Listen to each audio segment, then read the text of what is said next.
Hello, everyone, and welcome to my channel. I'm Lorena Creole, bringing you that spice to sci-fi and pop culture analysis, keeping it real when it comes to theme parks. And welcome to the After School Special, but not just any After School Special show, because once a month the fandom girls get together and we talk anime. Yes, and today we are talking Studio Ghibli Princess Mononoke. So yeah, I hope you're ready because this is going to be an amazing discussion. So I'm bringing up I'm going to say it, all my girls. Yeah, All my That's girls. right. I am fantastic and brave.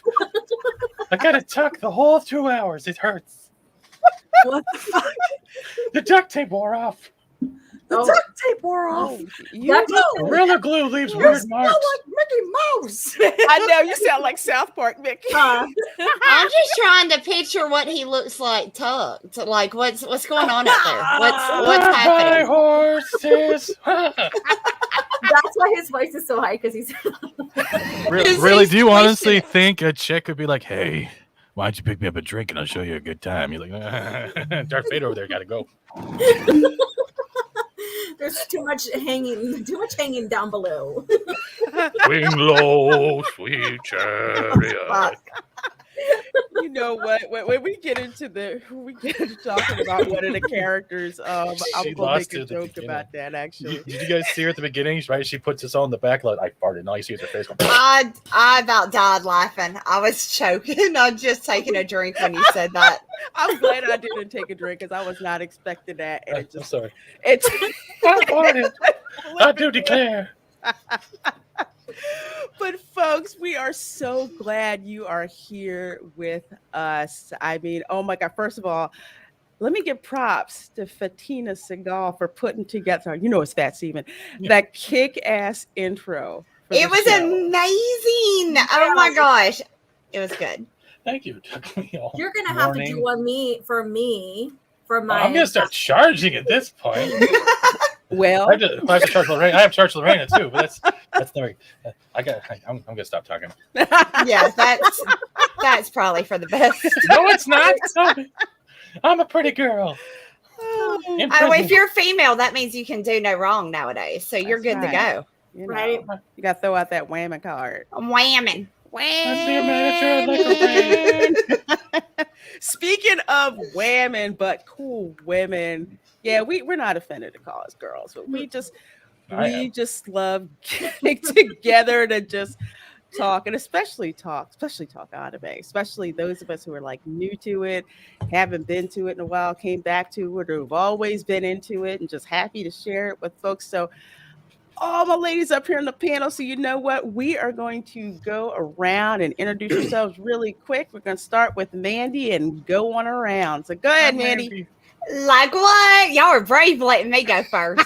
So hey y'all, I'm Mandy. I'm the creator of the comic book Work the Wizard, Work the Wizard 2, Super Dead, Jack the Ripper, Vampire Hunter, and I'm the writer on the book Pirate Queen. Please check out my comic book, Jack the Ripper, Vampire Hunter. It is now live on Indiegogo. So go check it out if you haven't yet. And yeah, I'm so excited to be here, and I liked it. I was taking a drink when Mandy said, "Y'all are brave." That's Not brave, and she's like spitting out her nose and everything, trying not to. I was like, "Well, there goes the screen. Just got that thing white waxed. It's fine." I owe Mandy an apology for asking for ankle on another channel, not knowing. If Well, you I talk showed like you. that- I showed you ankle. I gave I it know. to you. Oh, Bailey. If you talk I'm easy the like whole that. time- I'm real easy with the ankle. Mandy, no. I need that clipped. We need that and that ankle. Right. My ankle God. brings all the boys to the yard. They're like, it's better than yours. You damn right. It's better than yours. Charlie horse. Damn it.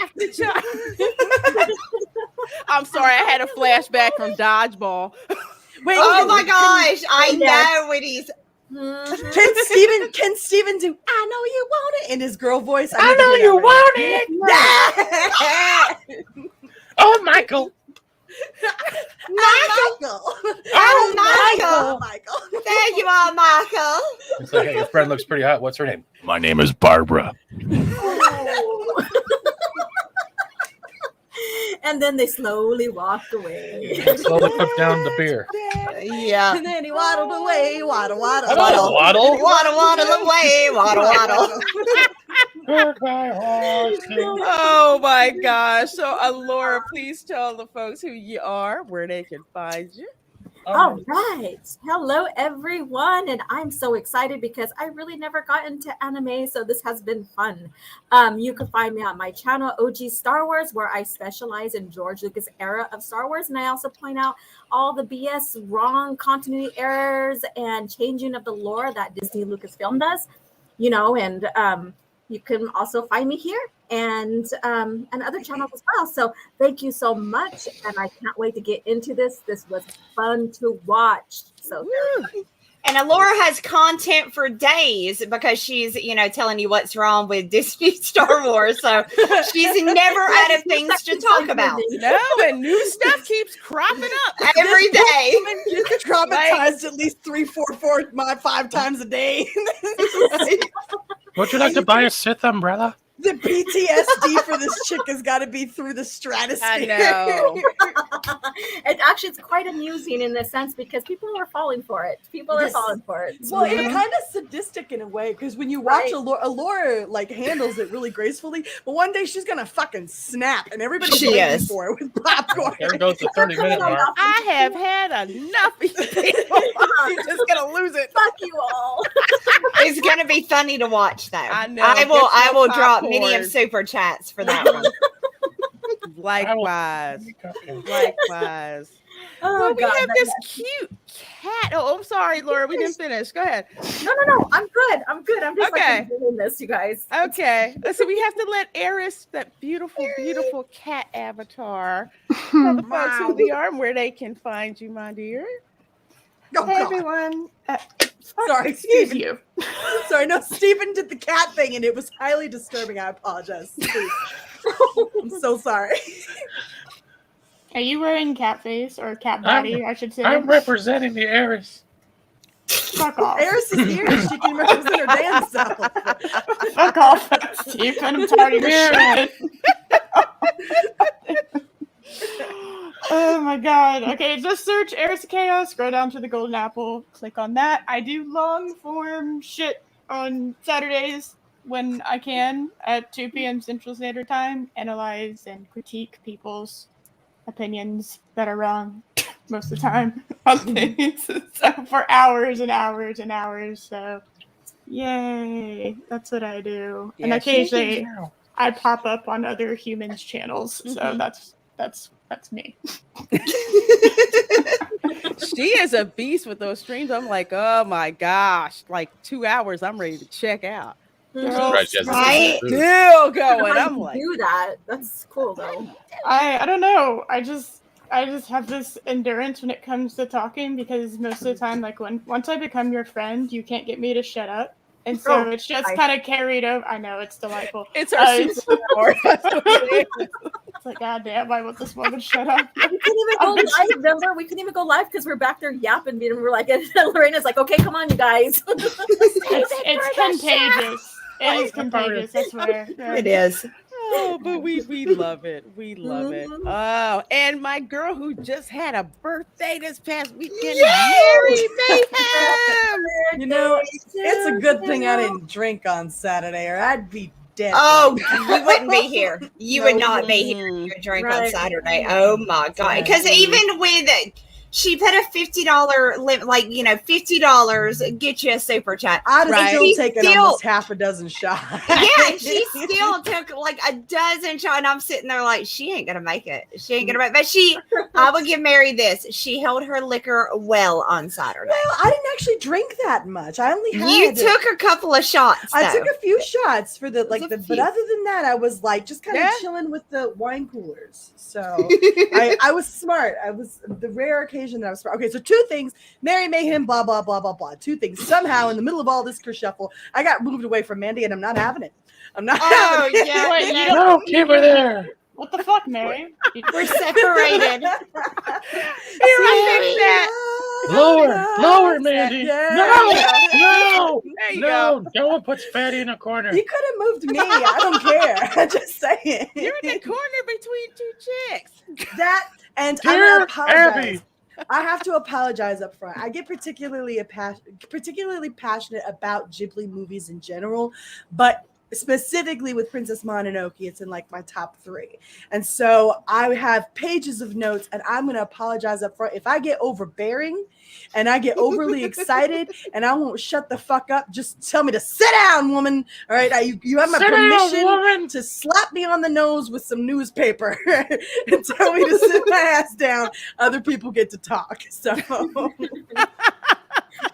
I just took it all in, and I was like, shit, I didn't write notes, but I still remember everything and stuff. I usually sit down and write notes, but I was like, holy crap. It was one of those occasions where I just like totally just immersed myself into it. I hear you.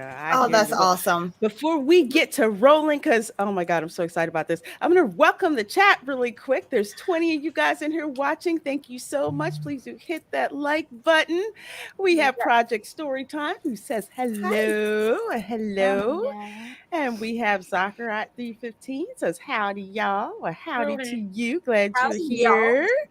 And hey, Dad Man Walking, really passing through to leave a like and say hi. Thank you for being a channel member. Have a good stream and go Circus Peanuts. Get him out of here. I'm not eating Circus peanuts are the bomb. I don't know what y'all are talking about. I don't What's like What's wrong them. with you? How I do don't y'all like not like them. circus peanuts? I The don't. ones on the They're floor like taste funny. mutant marshmallows. yeah, They're- nougat. Yeah. Yeah, it's like a nougat. Yes. Yeah, they're delicious. It's Oh my great. God. That's On like the floor. a childhood favorite of mine.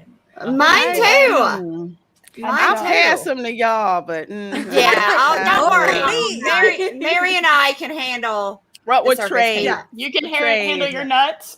We can handle. We got the nuts in order. over Yeah. We here. got 2 We're hands full nuts. of We got D's nuts. Turns out you can usually get 2 of them bags at this corner store for $1. So Yeah, Don't get me yeah, angry, I'll 50 crush you cent in a the butter. piece. yep. I Yeah. know. Get a I pack said, of those and y'all. some Juju bears, and you are set for the day. Ooh, that's I'll right. take some. you I'll can take some have of the them. bears, but yeah, you can have my nuts too. So Okay. Yay! We get a Lord's nuts. This Oh stream my is God. nuts. You have these nuts. There you go. can have these nuts. Laura's just running around D's Laura nuts all day. 2021. Oh my goodness. Oh. Hey, Assassin's Guild President Walt says, hey, and we've got Robert in the chat, another channel member, along with Dad Van Walking. And thank you, Black Superwoman, for re-upping as a channel member. Thank you, my dear and fellow Slytherin sister. Nuts. We got Chili Chow and Roll Tide. And there's Mary saying this is gonna be the bomb, which it oh my No, gosh, it's so But Bob. What's There's a Bahi? B in What's- there. Yeah, what is Bahi. Bahi? What is the This This is gonna be That was- Bahi. My finger is shaking in excitement. She's Right. excited. You can't expect her to type out You stuff when she's judgmental excited. fake anime. I got thumbs up. This stream is brought to you by Dyslexia. We'll almost get a full sentence.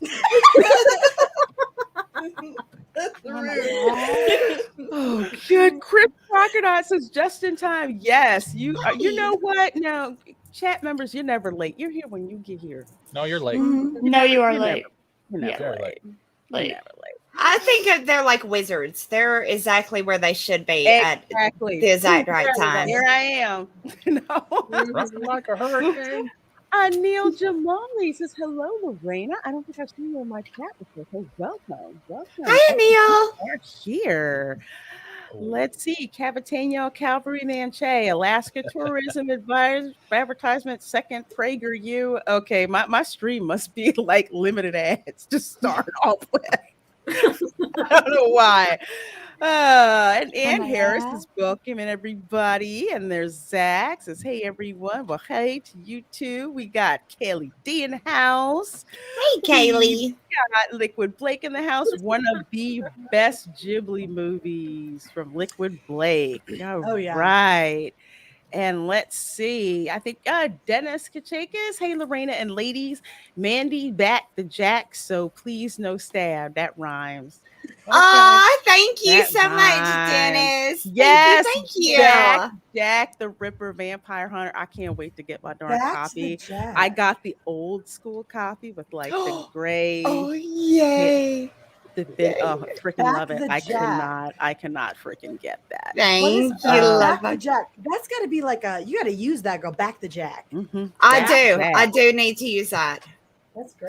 That's gonna be. Thank you, Dennis. I will use that as a catchphrase now.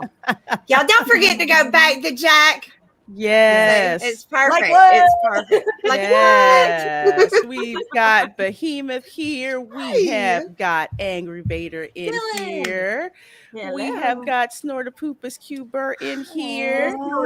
Snail Messiah in here. So many of you awesome and amazing people in here. But we are not going to keep you waiting. You know what? We are going to jump right into this right here. Ooh, I'm so excited. Uh, Gosh, it's so good. It's HBO so Max? good. Yeah, HBO Max. Yeah, Mhm. dude. Yes. HBO Max. Well, I was doing a little digging on this, and there was a lot of different releasing in terms of the Studio Ghibli stuff, and the rights kind of floated around. Initially, this was released by Miramax.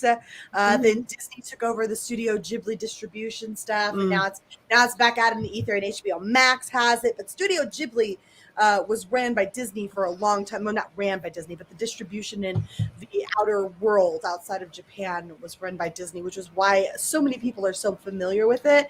So Ghibli is like the Disney of Japan, only it's got some teeth. And this movie has some teeth. Oh my god. Yeah. So much blood growing, nasty shit in his wall. The guy's sucking the blood out of his neck. What the fuck? Why are there demon worms all over his face? Right. Jesus Stroke. Christ. It's just That you know what? But let's ask you ladies, what did you think of the opening scene of the movie? I think it's necessary. It's a great setup, right? Because there's a lot of shit going down in this, and there's this cycle that you get introduced to on this end, right? So, and you're not aware of the cycle, obviously, when you're stepping into it. This cycle of perpetual war and this escalation that's going on off in the east. Ashitaka's just a good old boy from his hometown out here in the village, y'all, and he's just doing his damn thing. That's really what he is, right? Like they're just some podunk kids. Yeah, just hanging out, looking around on watch, nothing new in the hood today, except today's a little different. Oh shit, demon boy! What the fuck is going on? Why is our grass dying? Right. He comes all up in there like this mug is his now, and he takes the fuck over, and well, not takes over, but he's heading in towards the town. And if what's happening to the grass is any indication of what contact with this creature will do to you, it's not good. And so Ashitaka does the only thing he feels like he can do in that situation, which is commit a crime. He kills a god. Right. Or a demon, right? So they're kind of interchangeable in Japanese culture. Question. Did he actually kill a god or save the god by killing the demon? Because you saw the one point where the sun came out. Well, it actually kind of hit them hard, and then it just came right back on him. It was crazy. So he killed the god. There's no relinquishing of it. Even when the wise woman is talking to the god, she's like, "Please pass on and bear us no ill will," right? And he's like, "Disgusting little human." He hates them. He hates them every bit as much as he hated the people who started this shit back in the East. And it was just that was not, and I loved it because that was not what I expected for it to say.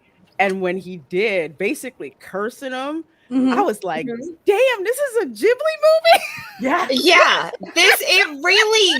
It took me off guard because I was kind of expecting with this one for it to be like, I don't know, kitty fight's not a good word for it, but you were more waiting for Ponyo, 50 yeah, years. yes, It away, I was looking, with the little cute pieces of coal growing legs and walking around. right, and they're so cute. No, it really, I thought it was absolutely beautiful. And can we talk about how in the beginning, when it was showing the visuals of like the city and the woods and everything with the music playing, can we talk about how freaking stunningly beautiful that is? Oh, With yeah. the music, the animation in this was so gorgeous.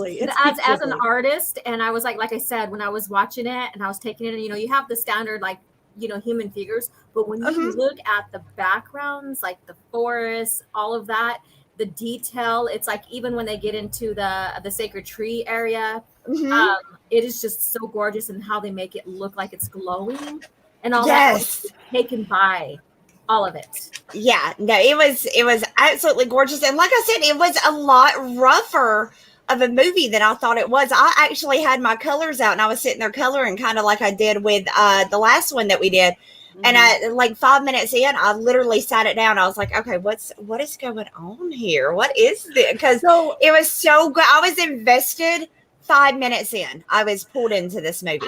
I'm going to be honest with you, and I've made no bones about this in terms of anything that view. I didn't like the Suicide Squad because of how gory and unnecessary that gore felt. I don't like unnecessary gore.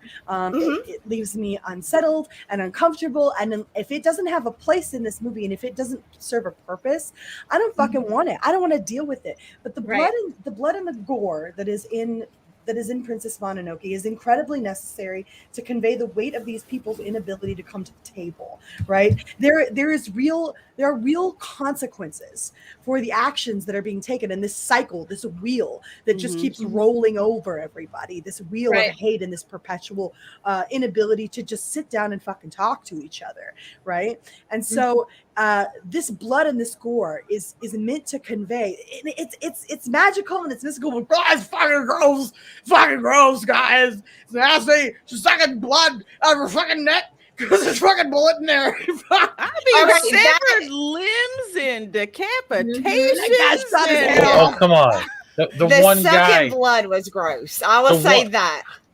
The one guy holding up his sword about to attack the villager, and all of a sudden his arms are gone. And it takes him like 3 seconds to realize that his arms are on the tree next to him. Yeah. Like, yes. Oh my gosh. When he's like, what the hell? Yeah. When he's shooting the arrows for the first time after his arm gets, like, I guess the demon or whatever on it. When he starts doing it and it's like just taking people's heads and taking people's arms, I was like, oh, dang. I mean, I was just sitting there with my mouth open like, you're not ready for it. I had no idea that was coming. I thought that was awesome though, because Cutie Arrow was able to like cut off some limbs. Yeah, I wasn't really ready for that either. I was like, I didn't know that was coming. This is great. I thought the arrow was gonna get jacked up because his arm was acting all, dodgy and whatnot, but I'm like, dang, it's like a guided missile. Head goes off, limbs go off. It made it pretty clear that this arrow has been like altered by the curse that's on Ashitaka, right? Like there's no way a real arrow in life is going to do that. Oh, but hell the damage wrought is so much more severe because of how far everything is escalated, and we haven't even been made privy to that information yet. All we know, this is one of the ways that we are being made informed of the extent of the hatred and the shit that's going down over here. And so it's by the insanity that we see from a fucking arrow, an arrow that should get lodged in an arm and that should be it. But no, instead it takes 2 of them off. An arrow that should get lodged in a neck, and yeah, sure, it would cause death, but that guy's head's on the ground. And so it exacerbates the consequences, because the consequences have been exacerbated by all that's going on over here in Irontown. And so it makes a point of putting it out that this is all a result of a curse that has been just compounding on top of itself, and we're seeing a sort of fruition of that in this moment. So I love it. I love that. You kind of have to realize what's been going on though before you can get how something that gory happened with just a fucking arrow. Yeah, and I But think yes. it's even like I'd said like before, it's like, his arm, his arm was messed up, it was cursed. Mhm. But I'm just like, okay, I'm thinking he's gonna shoot the arrow. Okay, it's gonna make it so he purposely misses or he winds up, shooting himself or something like that. And I'm like, okay, that's probably what's gonna happen. And then that didn't happen. And Mhm. Mary, like you were saying, the extent of that, of that curse, it's like it went off the scale. So I liked how they did that because I was not expecting that. I knew it was going to be Right. something, but I Yeah. didn't expect it to that extent. And the extent of how gory it was, getting back to that, it's like, okay, this is no joke. Yeah. This is no No. ordinary curse. And this curse is going to wind up killing him. So you're like, okay, Mm-hmm. what's We forgot one thing though. Sorry, Harry. We forgot one thing though. No, I And- can't be a man. And the Please stop. guy who lost his arms, he can't give hugs no more. Wow. No, he can hug with his legs. yeah. No one wants that type of hug. They don't call No, that a hug, no girl. one. It could technically be called. This looks weird They now. call that fellatio. Whoa. Just saying, if you're hugging him with your Loretta's legs. face says it all. 4 more minutes till we can curse. What? Oh my god! You have a countdown.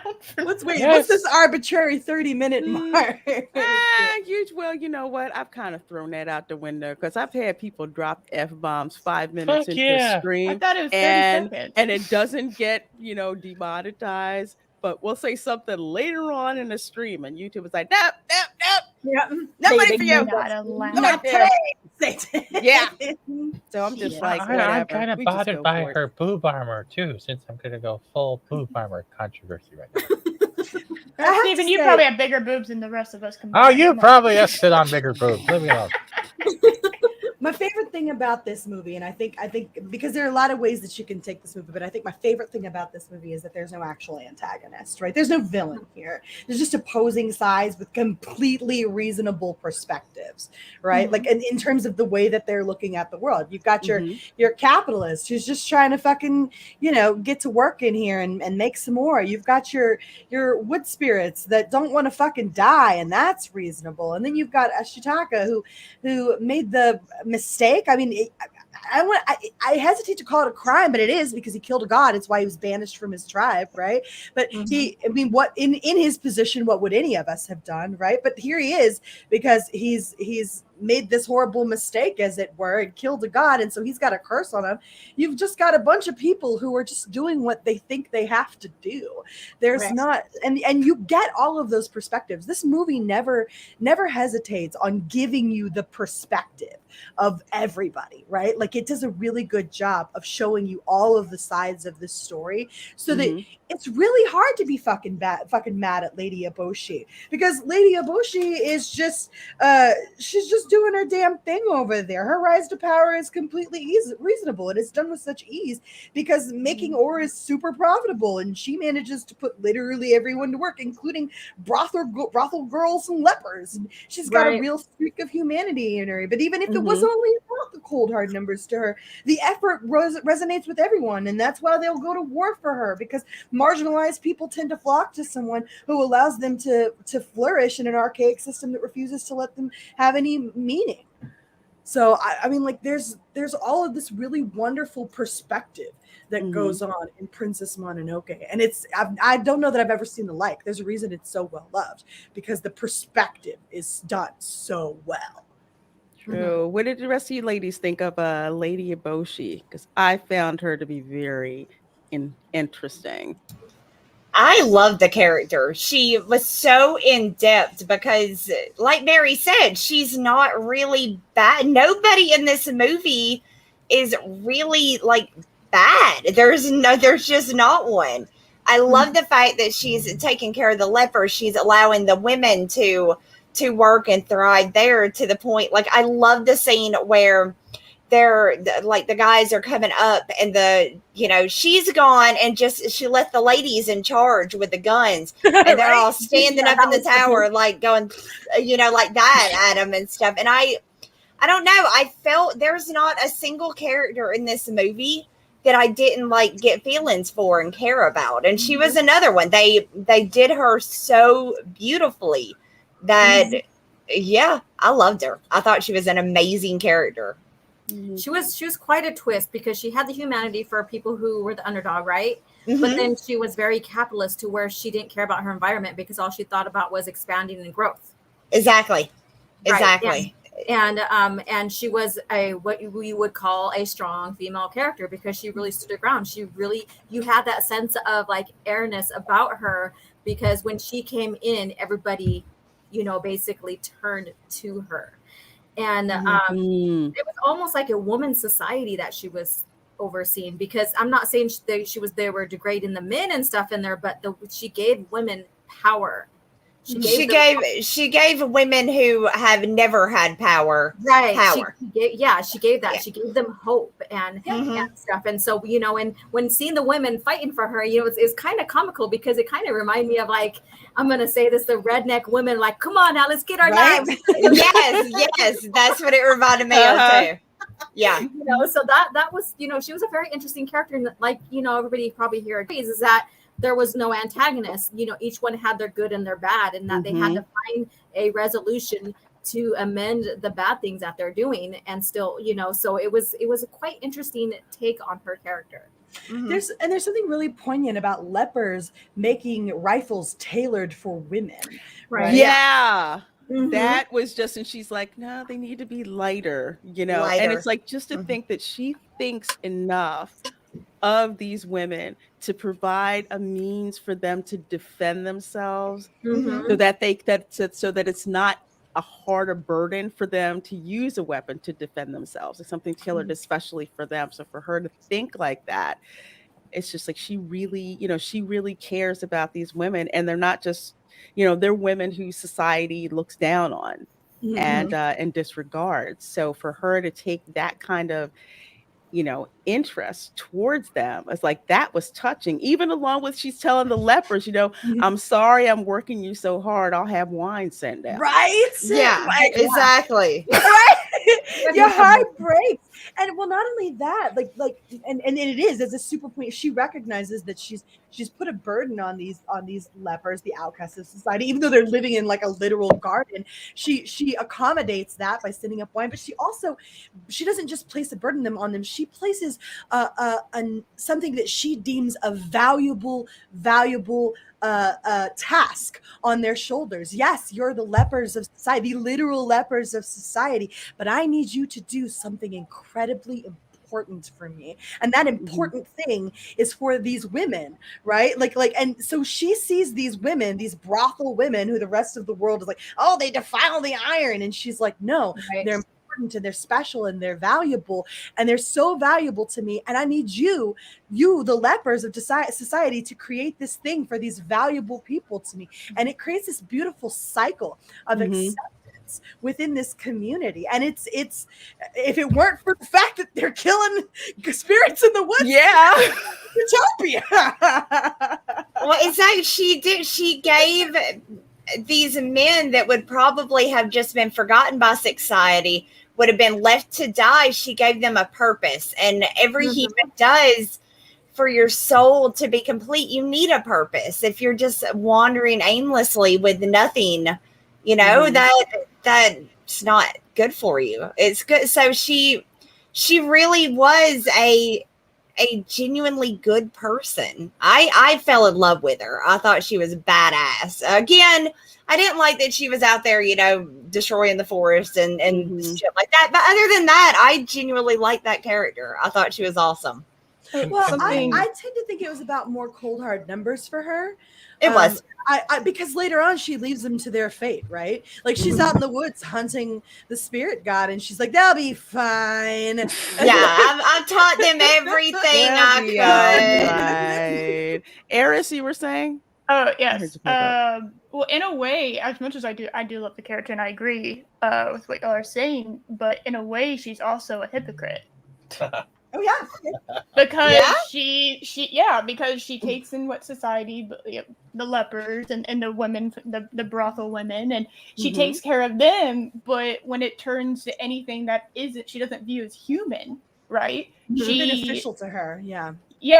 She treats them like human society would treat the people that she has taken under her wing.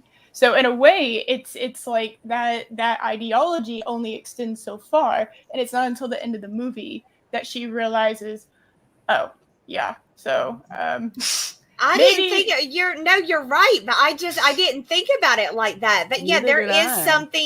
there is something a little bit hypocritical about that, because she is so caring and loving with humans, but then when it comes to the spirit, she's not so much. Can y'all hear that? Is that loud to Whose y'all? car? can I'm hear it. like, who's That that is the motorcycle? damn- Who's trimming their bush? The damn kids out there lawnmower and weed eating Oh. right outside. So I hold on, told you it was a I'll bush. mute in between times.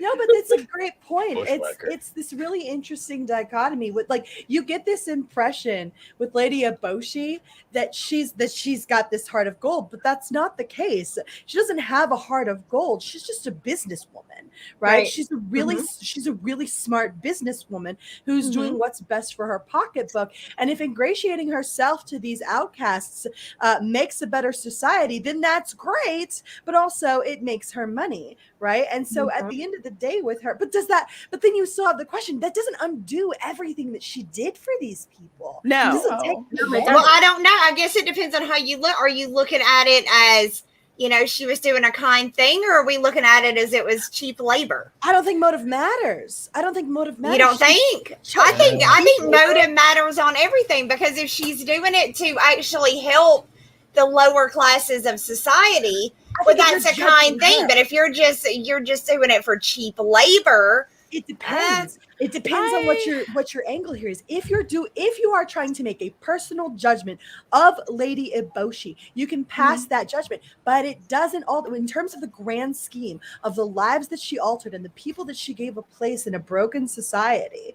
She did this good regardless of her motivation, right? True enough. It still affects. And so there are lots, again, it's all about the perspective. How are you looking at this? What angle are you taking when you assess this? I'm not saying that her motive doesn't matter. I'm saying to Toki, her motive doesn't fucking matter. Right. No.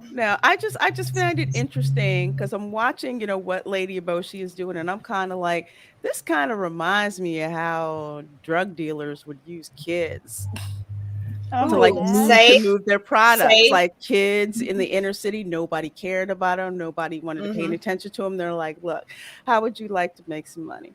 You do a good job, I'll keep paying you. Exactly. And they're just, on the outside, people are just like, is it a good thing? Is it a bad thing? But drug dealers are like, no, it's a business thing. They get caught. They're not going to jail. They get caught. They're doing a juvie. It's like, it's just a means to an end. No one is going to suspect them. So that's my way, that's my way in. And so it was interesting how I thought about that. So it's like, yes, she took them in. It was cool. But also in the back of my mind, I'm thinking, okay, that's actually smart business. Right.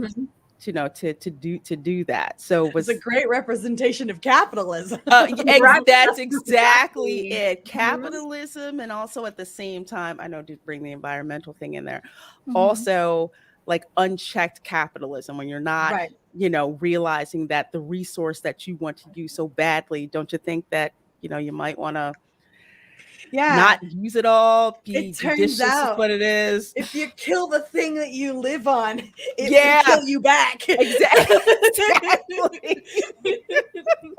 Yeah, and I mean, to go for like the hypocrite thing, now I started thinking about it. The more I'm thinking about it, the more I'm realizing it's kind of like every kind of group. So you have like God, I'm forgetting his name. The dude with the cursed hand. Ashitaka. Yeah, he's kind of hypocritical. The forest animals are kind of gods are kind of hypocritical too. Like everyone's hypocritical to an extent, which is true about everyone. But they're forced to face it in a very real and very like violent way, their hypocrisy. And I think there's no sequel, so I'm hoping they learned from it. I love how you brought that up because Ashitaka is just as much a hypocrite as everybody else. Right. That's completely true. He's only playing mediation man because he's gonna fucking die. Yeah. Well, If it would lift the curse, I'd let it tear you apart. Is what he says when his arm is trying to slash this lady's head off. Yeah, but did you notice? It's like when the oh God, Forest God, whatever. When he healed him, and he's just like, "Oh, I'm healed," and he looks at his hand. He's still got the mark on it. And how disappointed he seemed when that happened. It's just like, okay, well, I think he was coming to terms with what he did and stuff, and so in a way he was trying to be the voice, but still we see a nice blend of good, bad, right, wrong, being hypocrites and stuff like that. There's a lot of like depth in every single one of these characters, some way, somehow, that has to find some kind of resolution within themselves. Exactly. Yeah, exactly. They are so well written that they added the fact that they are by their core, they're somewhat decent people, right? But they all have a selfish streak to them where they're just trying to do whatever it is they're trying to do, whether it's make money, whether it's cure a curse, whether it's save the forest, which is a noble cause, but at the same time there was nothing I don't think they live right, and I don't think there's anything that any of them would not have done, even like completely turn heel to make that happen. This kid's gonna piss me off in a minute, y'all. She's like, I'm gonna have to go and handle that. Right. They literally all have to be threatened with this apocalyptic measure of doom before they recognize that this is a give and take, or the cycle of violence won't end. Right? They have to find that they have to find this workable equilibrium, or they will find out that this is a war that everybody loses. Right? Like they're faced with this apocalyptic scenario before everybody figures out that at the end of the day, you have to, I wrote this down, fight less, talk more, and say sorry sometimes. Like it's a really fucking interesting situation because nobody is in this for purely benevolent purposes. Everybody's just doing their own damn thing, and they're all hypocrites to some extent. All of them are hypocrites to some extent. Even the I want to say even the I don't want to call them apes, but I guess gorillas. Yeah. When Mononoke's talking, she's just like, it's like, what are you going to eat? Basically, why are you going to eat humans? You don't eat humans. We just want their power. If we get rid of the humans, we basically get the forest back. Yeah. But are humans not part of nature in that sense? Right. It's the failure of coexisting with each other. That's what I see in there too. Like, a huge I think that is a huge theme throughout this, especially where Ashitaki is concerned, where at one point near the middle of the movie, his whole thing is just trying to get people to, the forest and the humans to kind of coexist. So I think that is a huge theme that plays throughout this entire movie is cooperation, understanding. This movie hits so many things. It really does, especially with understanding, because when Ashitaka is shot, she brings him to the island, and Yakul is there, and she's telling him, Yakul stayed here all night, and he's just like, how do you know his name? And she's like, oh, he told me. And he told me about you. And she seemed to be a lot more softened towards him than, besides the fact that he basically took a bullet for her. But she seemed to start to understand more of that not all humans are bad. And the fact that and Creature of Nature was the bridge to actually tell her that, or let her know that. So I just thought that was that I did not expect for something like that to show up in the film. I didn't either. It was like such a cool, turning point, because Yakul was free to go. Yeah. But he didn't. He didn't. He stayed. He stayed with Ashitaka. He did the whole time. Yeah, I was not expecting her to. And like you said, she really did. You could see the veil was kind of lifted a little bit in the way they interacted with each other after that point. It was a lot kinder. She wasn't, just, piss She on this guy. fed him like a baby bird. That was She so did. gross. Oh my god, that was so Yeah. great. When we first are introduced to San, right? Or San? Is it San or San? I don't know. When we're first introduced to her, though, she's sucking, like when he first meets her, she's sucking the blood out of that wolf, and I'm like, and then she starts Moro. chewing up food like Alicia Silverstone feeding her kid, and it's like, Oh my God. It was so disgusting. so gross, so freaking gross. I didn't know what she was doing at first, and then I was like, oh. Same here. It took me a minute. I was like, oh, she's gonna eat all his beef jerky. Yeah. I And know. then I Wait, see her yeah. start spitting in his Yeah. mouth, and I'm like, oh no. I'm Oh, like, that is no. the grossest Well, that's like kiss I'd harkens- ever seen. Right. That's like harken to taking care of someone who's truly sick. You know, if they don't have the strength and stuff to really chew and stuff like that, that's what I seen that as, is like, okay, I'm gonna help him get nourishment in so he can heal. Yes, Mhm. it's unsightly and we Yeah. don't do that normally, so I can get the like gross factor out of that. And it was Yeah. fascinating because it was like in that moment you really realized she was raised out in the wild. Like she Right. was that, you know what I mean? Like Exactly. He looks human, and so you were kind of like, even though you were told like, oh, that she was the daughter of these wolves and whatever, but it wasn't until that moment you're like, that was kind of that turning point of, yeah, she really is basically a wolf, but in a human form for the most Right. part. And basically nursing him to help like the best way that she knows how to. So it's like, even though as a human you're like, oh, that's really disgusting, and it's like, wait a minute, if you were an animal, that's what you would do. That's what you would do. Mm-hmm. Well, I mean, it's not like in this movie they had like a mixer or something or a blender either. I mean, a ninja chopper or something. yeah, like that. I mean, it's That would not be like they had illegal. anything like that. So, I mean, yeah, it makes sense, but it was really gross. I always felt like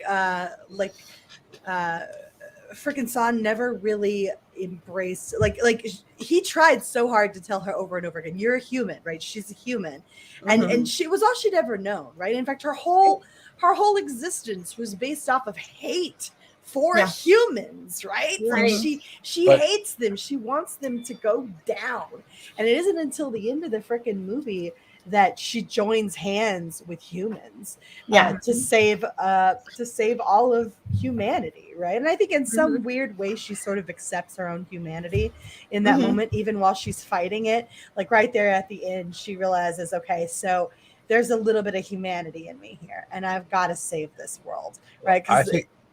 go ahead. Sorry. Sorry to interrupt. I was going to add into you're right, but I think also the adaptability of why she thinks she's so much of a wolf is how she was raised by those surrogate wolf god parents and their hatred for humankind in general. Because you eventually hear the story where her actual parents threw the kid at them, at the wolves, just to get the hell out of Dodge. So right then and there, they had played off the abandonment when she was old enough to acknowledge it and started believing that if even humankind won't love her, she doesn't have to even be part of humankind, mankind, whatever you want to call it. And she adapts herself as a wolf cub in that pretense set. Yeah, she has to. What choice does she have? She could become a lemming or a frog, a or lemming a or a boar, tree. or a tree. Yeah. She can become anything she wants because she's stunning and provoking.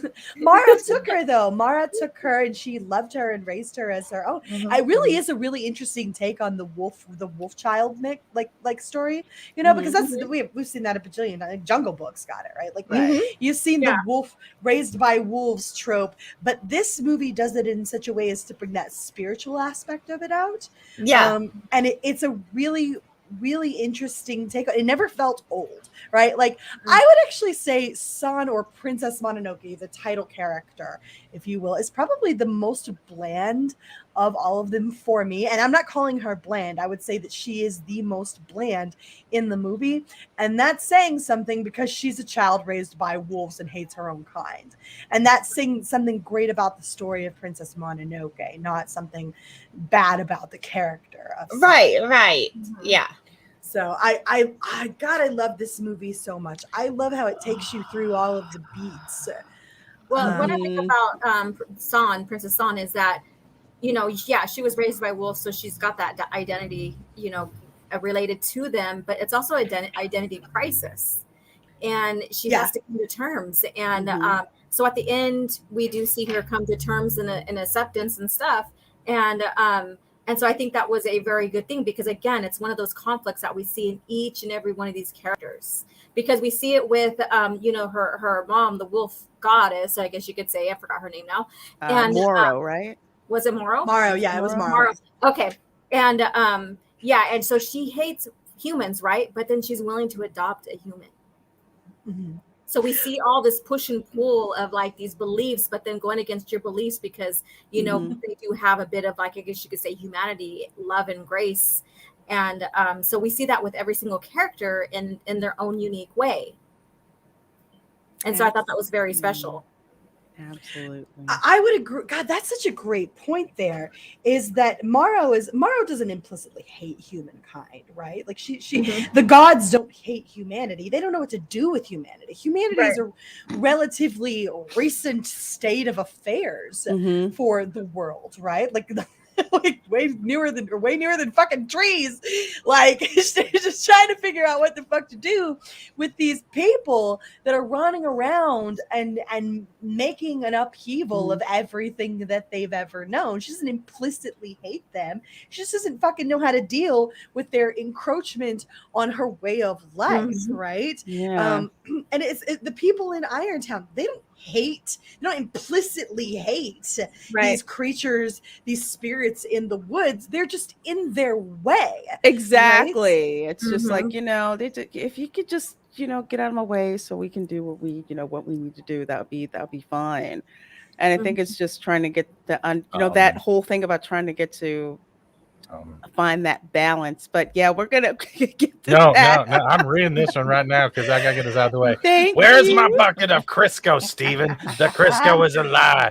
Don't trust Fat Steven. He always promises bucket of Crisco, but he doesn't deliver. Now, where's my Mexican Iron Man thongs, sir? We're still waiting on those Mexican No one Iron wants Man that. thongs. Thank you. Everybody wants that. Thank you for that $4.99. Hi, super chat, Loki. Loki. Loki, I gotta be honest though. He sent me Crisco, so I don't know big what time.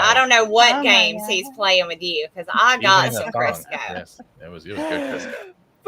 But yeah, Mary, that's true. It's just like the humans are they're just in the way. And if the humans would just act right, or if the animals would just act right, we could just do what it is that we want to do. But I want to add something in, just from a purely I don't know, I guess artistic standpoint. I thought that it was really cool how they blended a human voice with wolf growls and noises when you listen to Moro talk. Yeah. That was freaking surreal. Yes. It was. They did, like I said, they did an amazing job on. There is not one aspect of this movie that I would say was bad. The animation was gorgeous. The voiceovers were amazing. The soundtrack was, it just blew my mind how freaking good the music was in this. Because I was not, after Cowboy Bebop, which I liked, but that music was weird. So I was kind of expecting this to have really weird music. And this one didn't. It all fit so beautifully. It was just, Like the back it's to a Volkswagen. amazing how it's amazing just how beautiful the music anime. Cowboy Bebop was on purpose eclectic, as eclectic. Yeah, it was crazy. It was everywhere with the music on Cowboy Bebop. But it literally everywhere with that music. But with this, the music, it just fit. Just every, even some parts where it wasn't music, but it was just the rustling of trees, and the little tree things are like the clacking, the little clack they do. They were so cute. I want one of those. I want to find a little doll of it or something. Those were adorable. So you ladies bring up Cowboy Bebop, and we can do a quick flashback. But you guys saw the Netflix announcements of the first don't scene. even. I cannot do that. No, they put Ein on a leash. That's all you need to know. Right? Dude,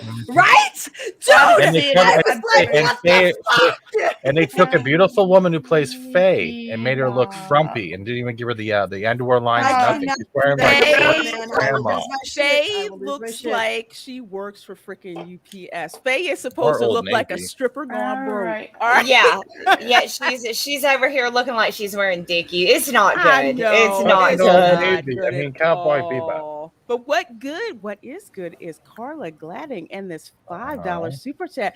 Thank you so very much. She says this is a really great conversation. Well, thank you. My girls know how to talk. Thank We're you. So talkers. glad you enjoy. Yeah, we do. We do. But we are so glad you're enjoying this, and thank you for being here. Thank you for that super chat. Yes. Thank you. A Wolves did not provide the voices for. I guess they kind of shared. It's like overlaying what wolf growls and noises and utterances Right. over like a vocal track. I can't even explain it, and it's not like an exact match. I want to say it's some kind of masterful way of mixing it, so it does give an effect like it sounds like a god. Honestly, Yeah. it just does. It makes you really perk up. There's like a depth in it, like a depth, really Yeah. depth and presence in it. I wanted to make note of what you touched on there for a second about the music. Is his name is Joe Hisashi is the composer, and he's literally the go-to guy for all of Hayao Miyazaki's movies, except for one. I don't remember specifically which one it was that he didn't do, but he's the guy that when you think of all of the music associated that is so iconic with all of these Studio Ghibli movies, like doom doom doom doom doom doom doom doom doop that Kiki's Delivery Service, that just those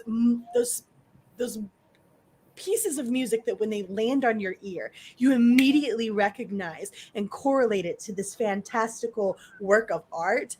This is the guy, Joe Hisashi. Well, this is like his professional name is Joe Hisashi, and he did like all of it. He is the John Williams of Japan. That's just what I was gonna say. John Williams, or I want to say to a lesser extent, sounds bad saying lesser, like Hans Zimmer. Right. He is worth looking into. The guy is just absolutely amazing. Like I will, because it is so amazing that with the music. I was just like, I gotta know who this person is. Yeah, same here. I actually Googled who it was too, because I was so freaking impressed with the soundtrack that went with this. It was, I mean, okay, like I would compare this with the music right there with like the music for Lord of the Rings. It fit it's so perfect for this movie. And I thought the same thing when Lord of the Rings came out. I thought, wow, they killed it with the soundtrack. So with the emotion and all of that. You literally want to wave your arms to the air when you hear like do do do do do do. Yes. Like it's just really, really iconic. Like you have to ask yourself, God, man, why is this guy just running around like, come to America, give us more? I know. Right? It really is that good. It's just like the music matches with the emotion, and that's what the soundtrack is supposed to do. The soundtrack is supposed to give even more depth, to touch you at a certain level with what you're seeing on the screen. And it helps get you immersed. And that's one of the things that I love about this film. Yes. It's like you get dropped in, and all the outside stuff goes away, and it's just the movie and what you're watching, and you feel, like you're there. Yeah, it's escapism. It's right. It's what we're begging for from from Hollywood and from the big two now is escapism. We were all able to cut this on, and for 2.5 hours, I didn't think about anything but this movie. Yeah. That was it. I didn't have to think about politics. I didn't have to. I was able just to completely, immerse myself into this amazing film. So, and it's not as if you couldn't derive some political messaging. You could, if you're looking, you could find it anywhere, though, if you're looking for it. If you're just wanting to like sit back, and this was a perfect movie to just sit back and watch it unfold, especially for somebody like me that's kind of a newbie with anime. So I never know what I'm going to get month to month when we do this. I have no idea. You guys are like, watch this. And I keep waiting. I'm thinking, I've never been into anime before. Eventually we're going to hit one that I don't like.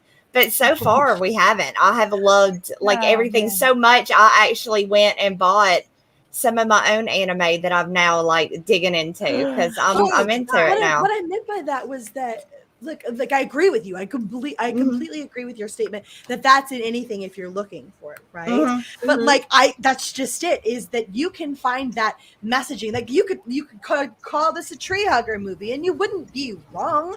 You could call this a women empowerment movie and you wouldn't be wrong, right? There are lots of things that you could point at about this, but the way that it handles it is so organic and so natural. That's what it is. State of humanity, right? You sit there and you realize that Lady Eboshi is having these guns crafted for women, right? She's not disempowered. She's not saying women can't handle guns. She's saying it needs to be lighter for them to do so effectively, right? Like she recognizes that these are women and they're not men and they're different, and so they need something a little bit better. Oh God, right? That's not the message. It's not the messaging.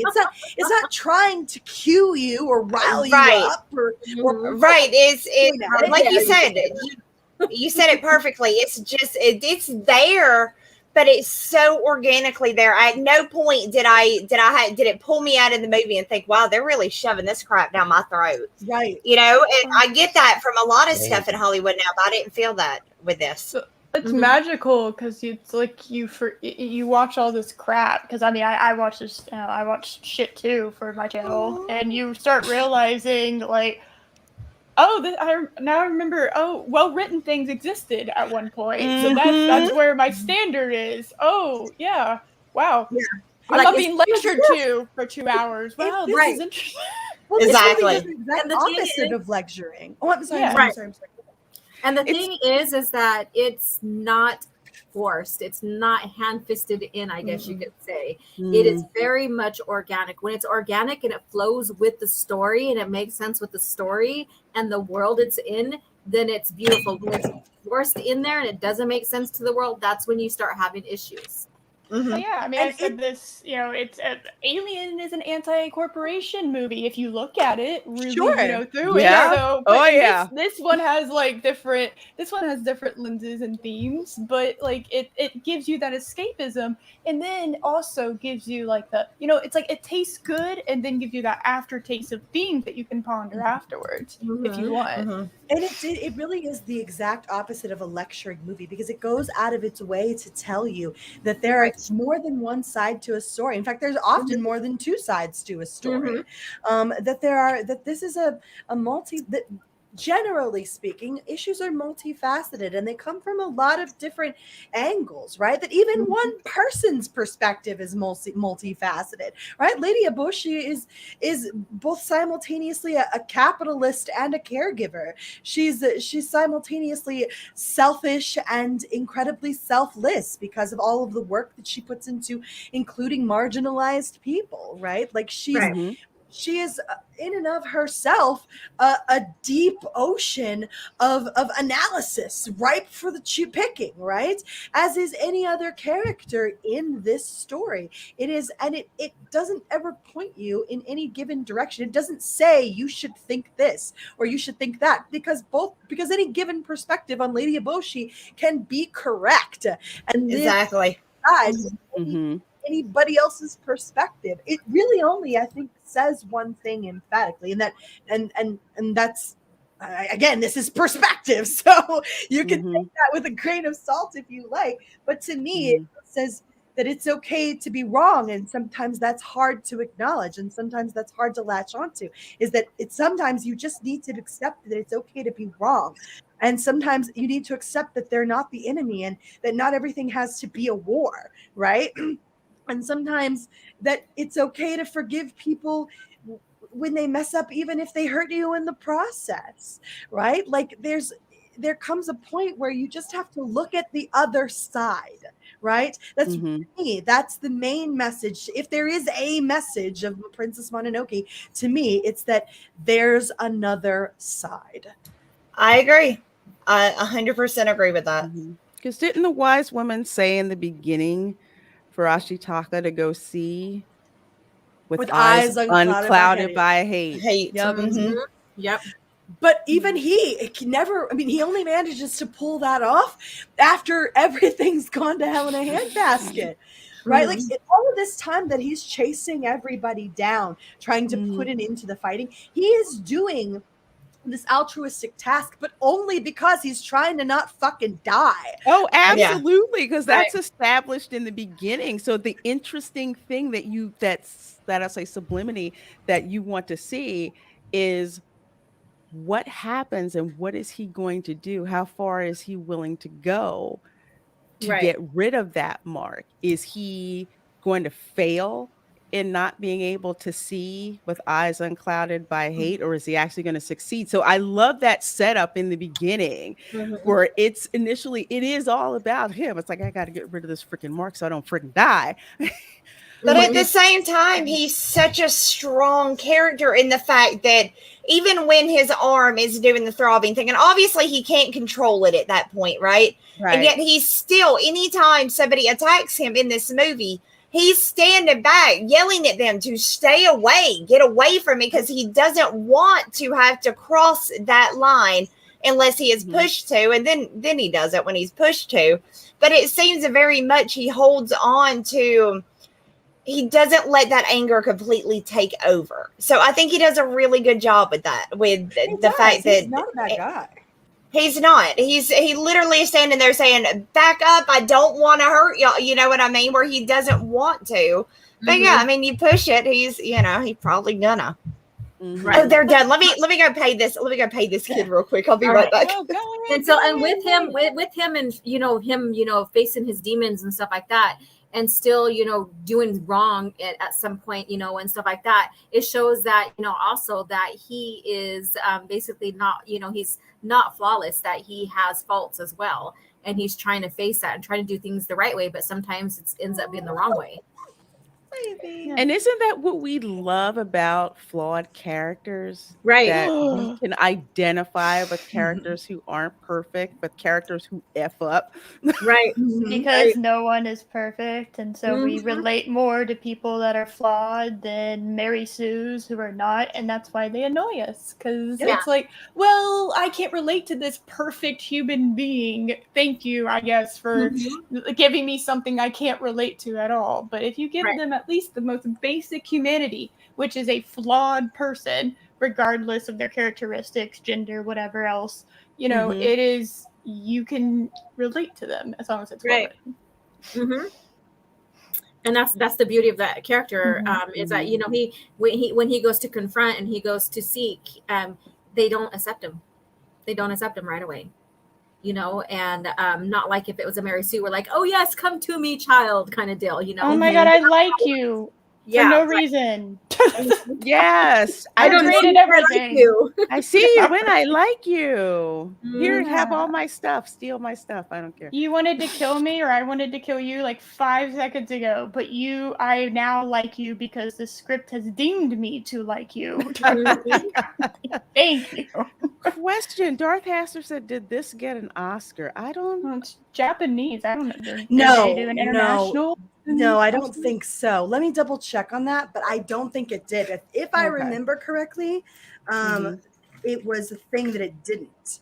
Well, when do most things that Pan Academy Prize for Picture of the Year, but did 4 have won the Academy Prize? 5 Studio. I'm trying to double check. I could be wrong. I could be absolutely wrong, but I don't think it did. And I think it was like a big point of like contention and people were pissed about it. I could be misremembering though. Let me double check. Fascinating.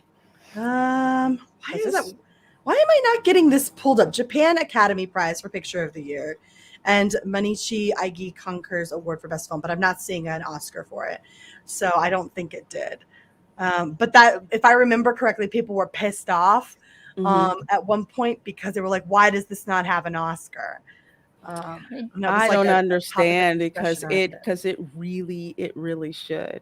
Just animated films seem to get slighted too. There's certain genres that get slighted by the Oscars. And now it's true. Good movies for some reason is a whole genre that they're sliding at the Oscars. So I'm just like, if you could give a freaking Pixar movie an Oscar for It's- animation. How come you can't give one to a Studio Ghibli film? right. I And drawn, right? This was Well, all they, hand Yeah. they drawn. do have Yeah. the foreign Oscars. They're like the what Yeah. is it? the You know, foreign what I was Oscar wondering. prize. yeah, Yeah. for Mhm. movies that are, you know, not native to America or whatever the fuck that even means. I don't know what I'm saying. I Well, don't how know. well was this received when it was actually released? Because this is an older movie, like 97. Was anime? Wasn't Yeah, anime quiet. still fairly new Yeah, it was back quiet. then? It was quiet. Not a lot of people. Well, keep in mind this was released initially out through Miramax. Right. This didn't get the pomp and circumstance that movies like Kiki's Delivery Service and Spirited Away got, Mhm. because those were all propped up by Disney Pixar. John Lasseter was over there singing the praises of Hayao Miyazaki, and rightfully so, of course. Mhm. Okay. But yeah, I'm pretty sure Spirited Away got that. Got the Okay. Oscar. I'll I double believe check that. on that as well. Mhm. But this didn't get. This was quiet at first, right? Mhm. And so and then the fan base around Princess Mononoke grew quietly over time. And then, if I remember correctly, and I could be misremembering this, somebody tell me if they can remember if it was a different one that this happened to. But there was like, when it came down to it, I think it was when that Oscar got one, it was like, why didn't Princess Mononoke get one too? Right. And so it was an after the fact question, because it wound up becoming really beloved. It grew like that cult audience, which grew into a mainstream audience. Very naturally, word of mouth kind of Yes. audience. Yes. Mhm. Okay. Because I had Interesting. never heard of it, because when Studio Ghibli started to, I would say, get more publicized and that was up there, the first thing that I heard about was Spirited Away. And then they had Ponyo in theaters. And I remember seeing that. So that was like the first taste that I got. And then they were hyping up, like, say, Kiki's Delivery Service, My Neighbor Totoro. And those were the ones that you mostly heard of. I had never heard of this particular one. And it's kind of sad because it's beautiful. It's absolutely beautiful, and I think it's my favorite. Although somebody told me after I see Howl's Moving Castle, that might wind up being my favorite one. Yeah, Andrew's in the chat right now saying Howl's is better.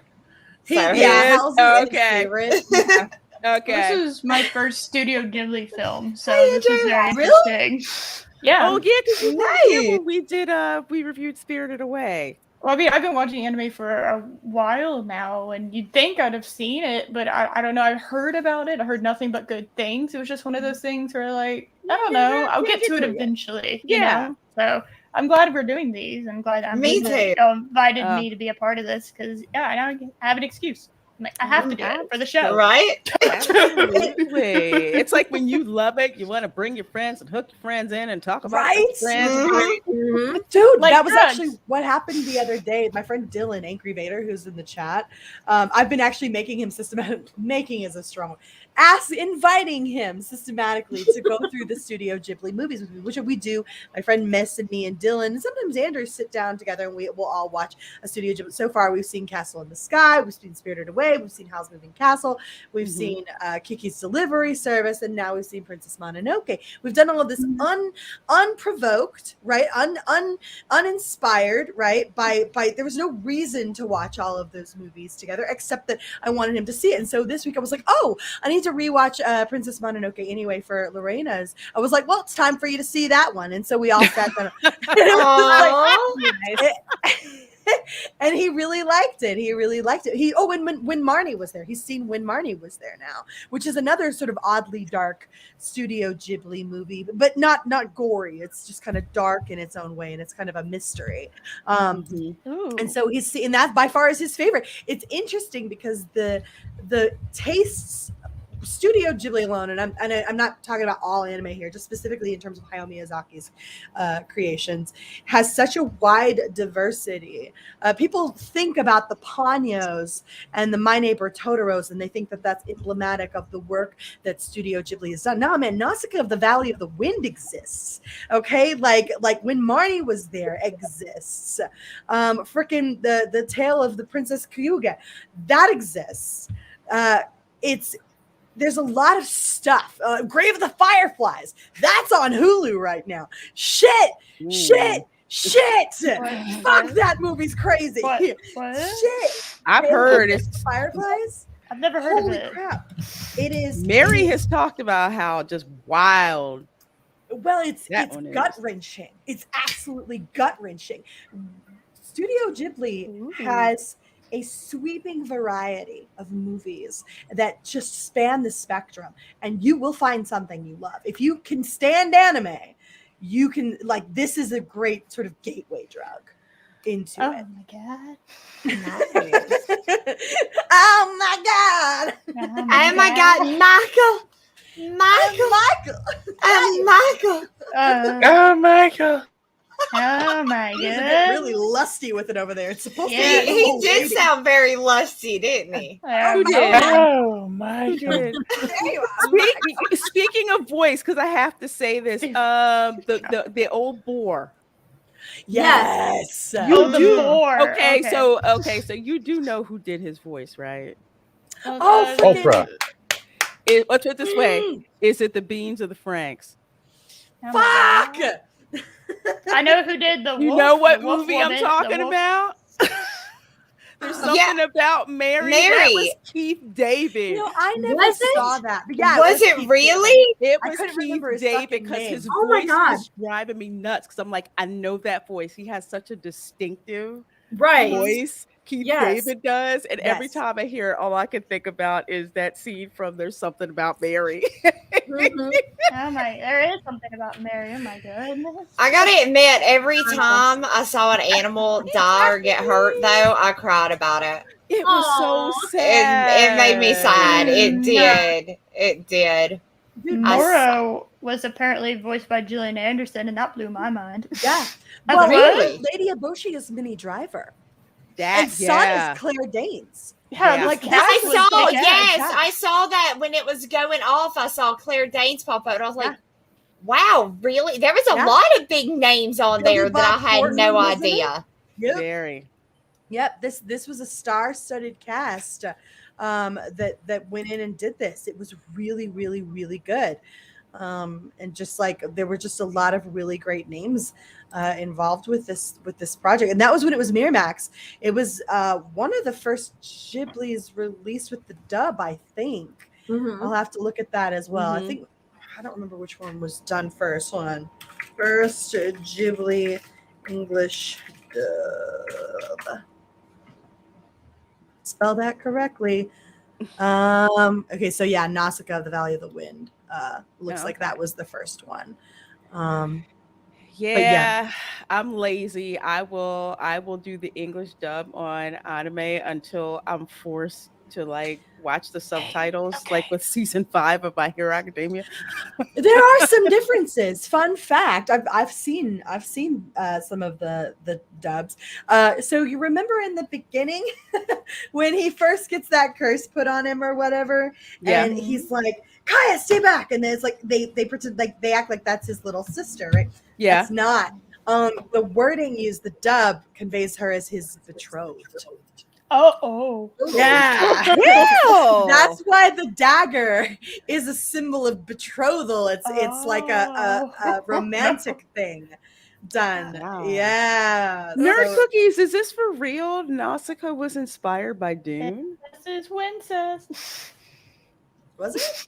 I don't know. I haven't watched. I'm not a Dune person. Interesting. Not to disrespect Dune. I know that's got a huge fan base. Interesting. I haven't watched Dune in a while, so I can't really say yes. or no. Yeah, it's been a while. I love David Lynch's Dune because it's just straight crazy.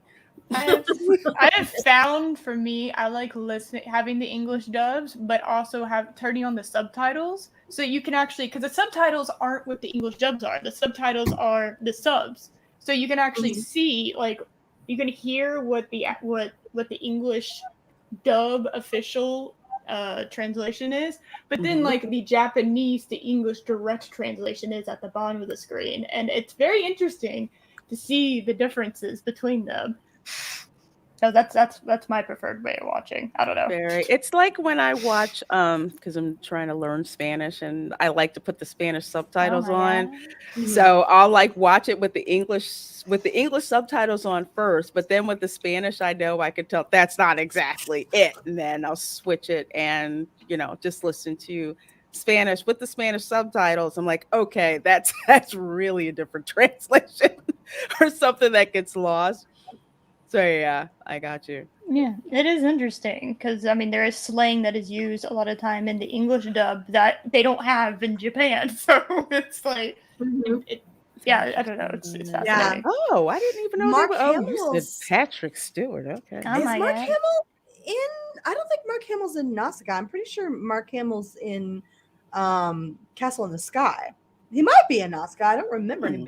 I know Shia LaBeouf's in Nausicaa. What? Patrick Stewart is in Nausicaa, but I'm pretty sure Mark Hamill's in Castle in the Sky. And Edwin James almost. Oh, okay. Oh my God. As to state right now, Nausicaa of the Valley of Wind cast, we have Alison Lohman, Patrick Stewart, Shia LaBeouf, Huge. Uma Thurman, Mark Yeah. Hamill, Edward Is he in Edward it? James Olmos. Yes, he is the voice Fuck. of What a cast. P. We got Tress Dang. McNeil, Chris Sardonin, Sumi Shimamoto, Goro Naya, Yoji Matsuda, Mahito Sujimura, Hisako Kyoda. Holy crap! Bale There's or so many. Powell. Oh, okay. Tony J. Okay. Dude, it goes on and on. Jodie Benson, Mark Silverman, Wow. Wow. Oh, Cam Pajit- Clark, Ashley Rose, Pajit's like a tiny ass role. Riff Hutton, Wow. James Arnold Taylor. Hmm. I couldn't even remember who the hell that was. I don't even recognize this face, and I know the movie Nausicaa. Mhm. I may have to put that. I got so much on my darn list. But to wrap it up, or to kind of start to wrap it up, I can pretty much guess what's going to be. But if you have to give this movie on a scale of 1 to 10, what would you give it? Let's start with Mandy. I'm gonna say on this one, I'm gonna say a 7. A 7. I really, really, really liked it, but I'm holding that 10.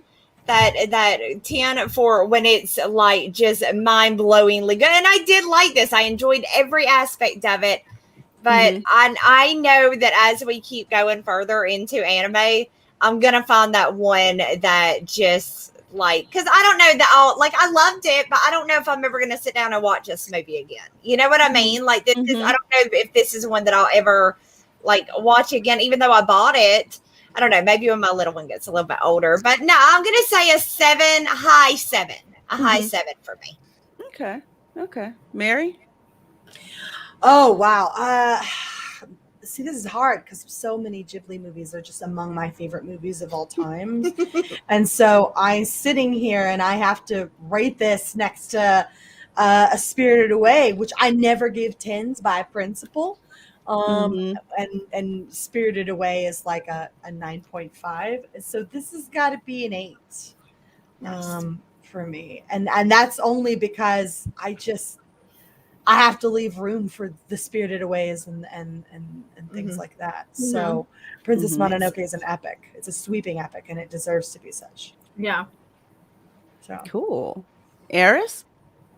I would say 7.5 to 8, definitely. I actually enjoyed this one, which was nice because after Cowboy Bebop, I was kind of It almost broke her. but there was character development and plot. It was phenomenal. I was like, yes, thank you. Good Lord. Jesus Christ. People remembered what that was. Thank you. God. Oh, yeah. The music accented it instead of just kept me holding on my thread. Jesus. Yeah. Oh, shit. Yeah. Piss people Laura. off in the chat. Please go. Oh, Laura, what's your rating? Okay, so because of how the characters were developed in here, and how how the theme was in here, and all of that, including art, so I'm going to judge it as a whole thing. I give it an 8 out of 10. I like the storyline. Yes, I probably would watch it again. In fact, I was thinking about watching it again tonight while I do some stuff around the house. And I just like how it went. I like how they weren't afraid to show goriness and it made sense to the story, and I like the overall theme and stuff, and so there's my 8 out of 10. Hey, Fatana Segal, what's your rating? I give it 7.5 because misogyny. Oh God. Misogynisms? Oh Where? my goodness. Where? I don't know how to change my into Factina. It's misogyny. What? It was called, the title of the movie is a woman, but the main character is a guy. Is that the misogynisms?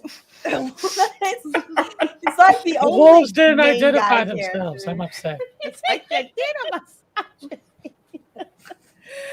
No one else did misogyny, so I did. You just decided to throw it out there on general Yes, principle. 7.5 Okay. misos out of misogyny. Okay. Yes. I Okay. do How think a about you, better title Lorena?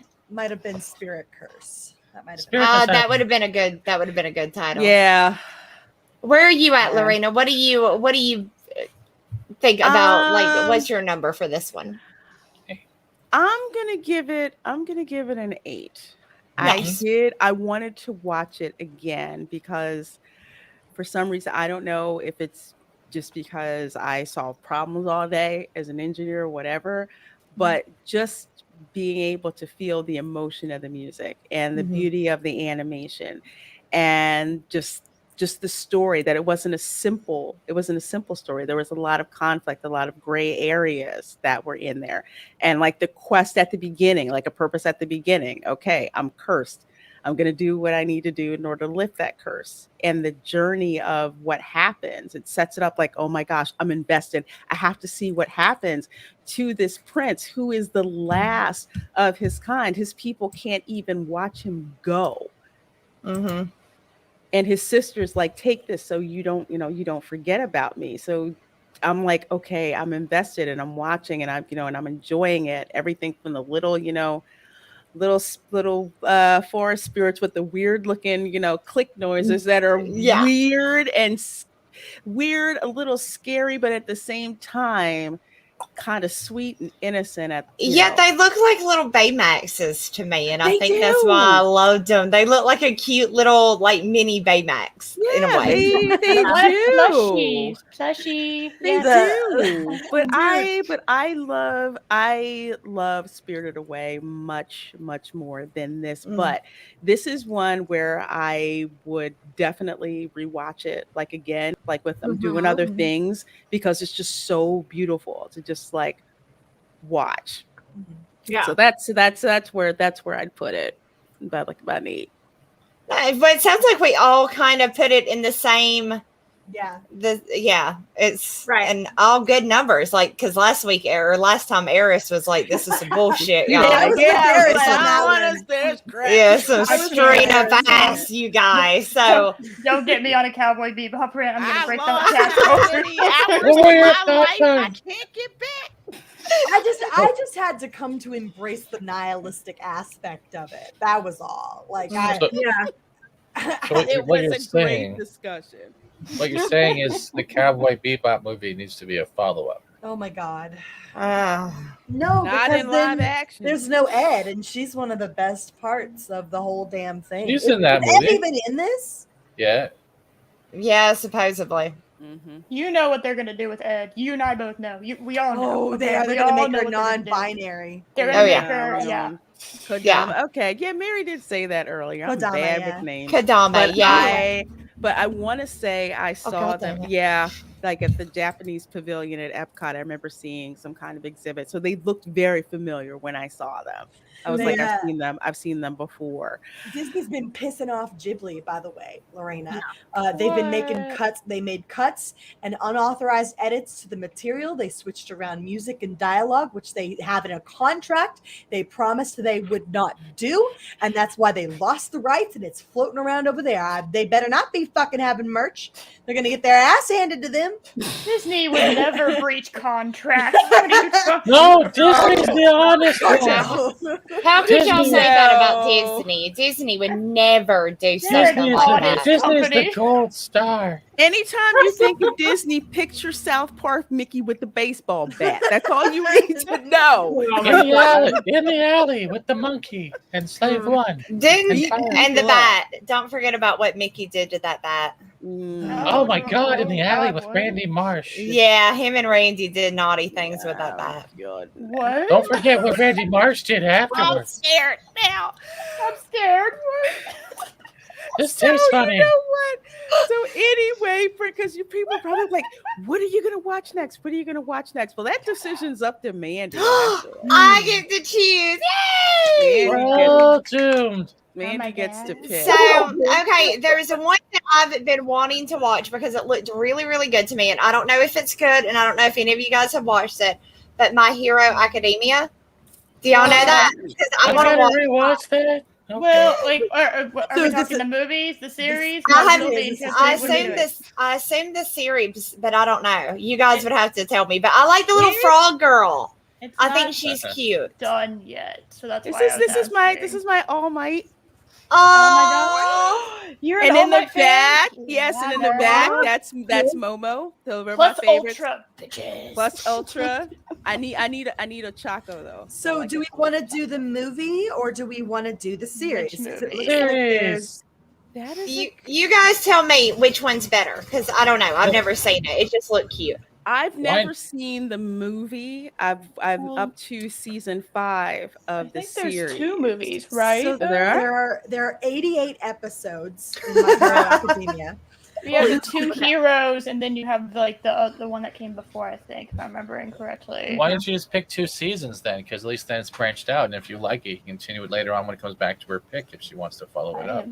I would rewatch it because I love Do you guys want to show. do season 1? Because season 1, it's freaking amazing. Dude. Yes.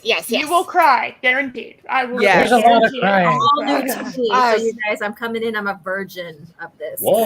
Yeah, same. I Same. thought you were saying these nuts earlier, Laura. But she went from these nuts to virgin real quick, didn't she? Like a virgin. Woo! Touch So- me the very first time. So that Holding me circus peanuts. Is You it just such a love- crime? I'll show y'all the circus video. I pooped a little. Oh my god! So that sounds like a plan. So I'm next so- month, season 1, My Hero Academia, folks. Fuck yes. Plus Make sure we Ultra. watch it. Yes. Had to do that. Yeah. I'm excited. I want to see Uh, the little frog girl because I've seen my little girl has some frog girl stuff and it's really cute. Ribbit. That's all I'm. Is that her name? No, that's what No. she says. That's like her catchphrase. But yeah, Oh, that's cute. she's cool. Oh my god, You're gonna love really it. fun. Yeah. Yes. You Yay, will love it. If you yay. like superhero, like American, because it was inspired by American superheroes. Of It's course exactly I Japanese do. and amazing. Yes. I'll Where put it this way. Marvel's. Oh, go ahead. Go ahead. All Might made me realize why Superman is loved by so many. I'll put it that way. Like it actually made me realize, like, because I didn't like him because he was kind of like Boy Scout, but then like Yeah, All Might goody, came goody. in and made me go, holy hell! Now I get it. I finally understand. So I think. Oh, I'm excited. I'm so freaking it will stoked. make you fall in love with the superhero trope again.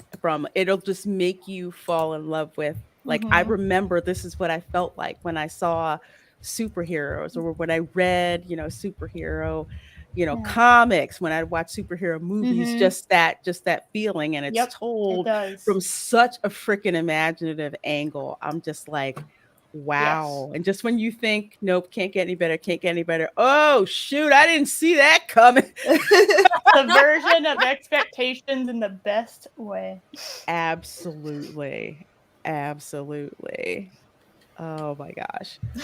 Well, I think we're going to go ahead and wrap it up. You guys have been amazing. Thank you so much for spending time with us while we, talk about the anime that we love and talk about the anime we just ran into and just met. Oh man. So you ladies want to talk about anything you have coming up on your channel so folks can know about it? We'll let Mandy start again because I do trust you. Go ahead, girl. Like what?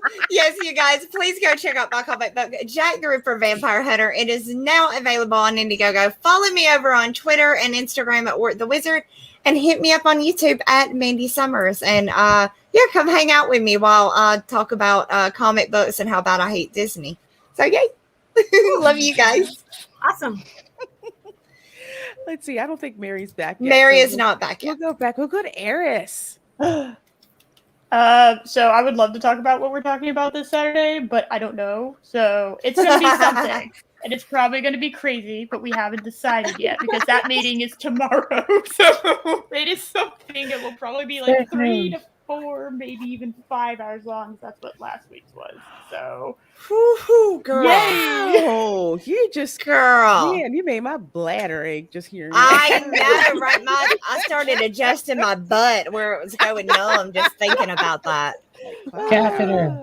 Goodness. Did you say catheter? Yes, you did. Why are Okay. you just yelling out catheter? Forget don't know, that. it's No. You just Too wear a little diaper. You wear a diaper like that crazy ass. No, that lady. requires That's what you effort. do. Duct tape and an No. empty 2-liter of Pepsi. no, I'll let you know how you do it. Okay. You just you say BRB in the private chat, and you mute your mic and you go to the bathroom like a normal person. It's okay. I know it's mind boggling, but that's what you They make when I was in nursing 101. school, they had a thing called a condom cath, and What? then it's a catheter that just slides over, so you don't have to actually have them insert it, and you just condom cath. We learned I that just- new. I know. We learned I just something. use a Mr. Coffee and relive Waterworld.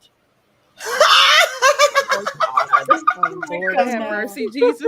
Oh, Taste is geez. choice. What do you have coming up? All right, so let's change the subject now. Please, It's any kind of asparagus-y. please, All right. save us. Oh, Lord. Okay, so on the 28th, I have literature review. So I have a panel of 3 or 4, and we review Star Wars novels, the classical Star Wars novels, and we are reviewing X-Wing Rogue Squadron. And so that's at 1 p.m. And so come in if you haven't read it. I mean, if you don't mind spoilers, come in. If you have read it, come in and chat with us anyways. And then let me see what else is going on. Coffee chat, of course, is every Thursday morning. And we're continuing on the Rebellion comics. And so I'm excited about that. And I think that's just about it for the month here. I'm coming at the end of the month. And and anybody that's a member of my channel, and they come into my live streams, they will have a chance to win a copy of my painting that I'm doing, or a painting that I've done, Mistress of Rat Attack. And that's a Saw's Ventress. And so there's that little perk nice. there. So anybody who wishes to, earn perks like that and have a chance to get any of my paintings in the future, there you go. That piece is absolutely That stunning, is by the way. You're really talented. amazing. Yeah. Alora is an amazing artist, you guys. So you definitely want to go sub over there and possibly win you some swag from Alora because Awesome. she's good. Thank you. Awesome sauce. Hang that shit up. Woo. I'm walking Yeah, here. you guys are badasses. Thank Since you. Mary is back, Mary, what you got coming up, my dear? Well, hi guys. Mary B. Mrs. Mayhem. Blah blah blah. I'll be over. I'll be over on High Council tonight, at 9:00 Eastern. Yeah. Wait. Oh, what? The fuck did I miss? Condom catheters? Yeah. Okay. Yeah. That was my fault. Life comes at you That figures. fast. But Stephen brought it up. I was just giving helpful hints to people that you can request a condom cast instead of a normal one, and then they won't do the Jesus. That thing. figures too, Duct actually. tape, 2-liter Pepsi.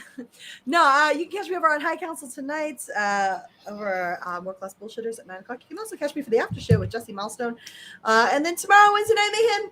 And then at some point this week, we're going to continue Failed Save over on Twitch. We had a great first episode last Saturday on my birthday. I had a ton of fun. D&D making a comeback for the Merry Mayhem community. So yeah, go check me out over there. Woo! Nice. Fat Steven, what you got going on? What the was? We Oh my god. Oh my god. No, Are that you was the sound effect. Justin? I was doing the proper. Oh wow. I yeah. didn't say do it now. I broke said man, mute I your broke mic. When you were doing that, were you still tucked? Like, were you peeing from the backside? All the people behind me. That's said, Oh my impressive. god. That's It was like impressive, it was sir. like a bidet from his pee hole. Right? my name in cursive. A lot of pouring going on there. I'm I got liking, Daniel, I'm I'll- liking where this conversation is going right Okay, now. okay. Quick Without shots. without the asparagus talk for a moment. Oh, God. Tomorrow we've got this buttered. Maybe Mikey's son will join us from Geekosity. We're going to pretty much cover the Spider-Man scoops that popped out. And other than that, gaming streams. I got my Elgato card. Thank you to the chat and everyone who supported that channel, and it's fantastic. I can now scream at 12-year-olds in 1080p, Awesome. 60 frames per second. Nice. Heck Always yeah. a good thing. Awesome. I love you all. Well, Good. folks, later on this week, I want to say actually it's kind of crazy. No, Thursday I'll be on Justin Proper's channel. I think it's going to be a birthday stream His for Justin birthday, Proper. yes. Yeah. So come over this week in BS on Justin's channel. Thursday at 7 p.m. Friday at 12 noon is the Lunch Table Show on my channel, which I co-host with Fat Steven down there. And Brightest Day is going to be our guest. How and fun. yeah, so it's gonna be a great time. Hang out with somebody from the fandom for an hour, get to know them a little better, and have some fun. Yeah, and see how awkward Fat Steven can make them. Exactly. With, I don't make how anything awkward. I'm a beautiful bit. angel. changing, Little bit. stuff up there. And of course, maybe Saturday. Well, there is the members live stream on Saturday at 4 p.m. Eastern. So please come check that out because I'm going to be showing all the disrespectful candy I'm getting from Honeydews. All right. You don't want respectful Oh. candy. You I want have the No, candy. we got chocolate frogs, fizzing whiz bees, How dare you? Whiz, all you kinds say. of. I may even have a bottle of Gilly water as The well. disrespect. Nice. So that's the members Nice. chat and the member stream, and also Saturday I may be streaming live from Universal. Yeah. So I might be over at Diagon Alley, so we can go check out Tales of Beetle the Bard. Nice. Amazing. Yes, please. Karen Yeah. dropped the super chat. Mary, Aw. do that. I enjoyed being on this immensely. Yeah. Thank you so much, my dear. I love having all you ladies here. It is just too much fun. The time flies back way too fast, but you know what? We got stuff to do. So thanks so much, everyone, for joining us. We will catch you next time. Bye.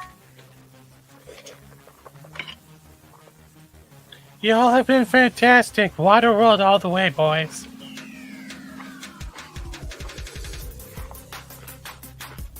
And thanks so much for ginning us.